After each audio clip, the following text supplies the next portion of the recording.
बिजरी के मकाम से इस वक्त गुज़र रहे हैं। नज़ारा आप चेक करें पहले, फिर मैं आपसे ज़रा बड़ी ख़ास एक बात कर रहा हूँ।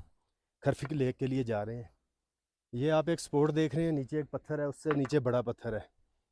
ये दरख्त के जो टाम थे रास्ते में लोगों को गुज़रते हुए परेशान करते थे, तो लोगों ने बड़े पत्थर के ऊपर छोटा पत्थर रख के तो लकड़ी की सपोर्ट दे के टान ऊपर उठा दिया है कि गुज़रने वालों को परेशानी ना हो। ये तकरीबन कम पेश 10,000 फीट बुलंदी पे इस वक्त मैं मौजूद हूँ।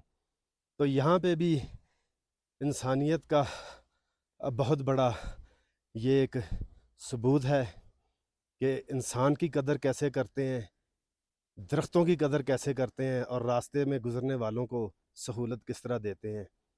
तो ये यहाँ से सीख लें। हम लोग तो दूसरों के लिए मुश्किलात पैदा करते हैं आसानी पैदा करने की बजाय।